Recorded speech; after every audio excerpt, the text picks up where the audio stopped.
under under under ស្មើនឹងពាក្យ according to យោងទៅតាម economic plans ផែនការសេដ្ឋកិច្ច tax cuts កាត់បន្ថយពន្ធ job cut កាត់បន្ថយការងារ pay cut កាត់បន្ថយប្រាក់ខែ we will do this យើងនឹងធ្វើកិច្ចការងារនេះបញ្ជាក់ដែរអត្ថបទនេះគឺយើងប្រែនៅក្នុងអត្ថបទព័ត៌មានទាក់ទងពីព័ត៌មានពីសហរដ្ឋអាមេរិកតែខ្ញុំដកស្រង់ជាពាក្យយកមកទេហ្នឹងហើយនៅខាងក្រោមទៀតគេដាក់ earn income ខ្ញុំអត់បានដកឃ្លាទៅ earn income ប្រាក់ចំណូលរកបាន money that you earn លុយដែលរកបាន work that you do មានន័យថាការងារដែលអ្នកធ្វើ wage from your job ប្រាក់ខែទទួលបានពីការងារ profit from your business ប្រាក់ចំណេញពីអាជីវកម្ម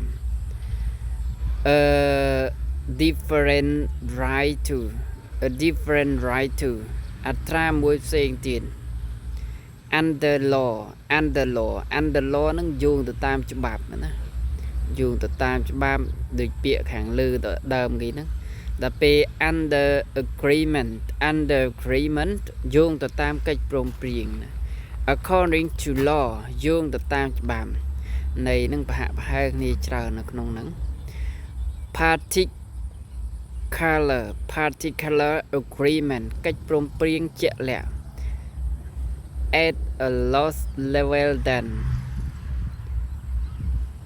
នៅទាបជាង covered by បាំងដោយសំខៅទៅលើបិទបាំងឬក៏បាំងអីមួយចឹងណា less than តិចជាង affected by situation ទទួលរងដោយស្ថានភាព particular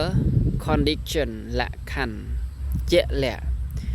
preserve at work សម្ពាធការងារ under influence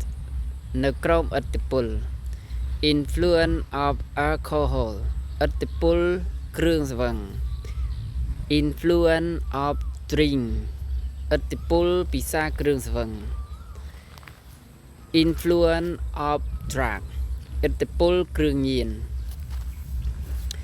ពាក្យថា cut ហ្នឹងមិនន័យថាកាត់បន្ថយណាឬក៏ពាក្យកាត់យ៉ាង reduction in the size កាត់បន្ថយទំហំ amount of money បរិមាណចំនួនលុយ to restore something ណា to restore មានន័យស្ដារឡើងវិញ to bring back a law ណាស្ដារច្បាប់ឡើងវិញ to bring back a tax ដាពន្ធឡើងវិញ to bring back a right ដាសិទ្ធឡើងវិញសំដៅទៅលើយើងដាសិទ្ធនៅឡើងវិញណា expand នឹងពង្រីក to become a greater in size ស្មើនឹងពាក្យ expand នឹងដែរទេស្មើនឹងពាក្យពង្រីកណាអញ្ចឹង clear ទាំងអស់នេះខ្ញុំសូមអានឲ្យបងប្អូនមើលប៉ុណ្ណឹងតាកតងនឹងពាក្យសិតតែល្អច្រើនណាពាក្យនេះ and much more ពាក្យនេះយើងប្រែនៅក្នុងអត្ថបទព័ត៌មានតែខ្ញុំអត់បានដាក់អត្ថបទព័ត៌មានហើយដូចពាក្យខាងលើក៏ដូចគ្នាដែរនេះសតតែអត្ថបទព័ត៌មានដែលខ្ញុំដកស្រង់ចេញពីព័ត៌មានព្រឹត្តិការណ៍ថ្មីរវាងអ៊ុយក្រែនសហរដ្ឋអាមេរិកអ៊ីស្រាអែលផ្សេងៗក្នុងអត្ថបទនេះហើយខ្ញុំដកស្រង់ជាពាក្យតែអត្ថបទពេញនៅក្នុងកុំព្យូទ័រខ្ញុំមិនតាន់បានធ្វើការបង្ហាញឬក៏បកប្រែចែកម្លែកអីឲ្យបងប្អូនមើលទេហ្នឹងហើយសង្ឃឹមថា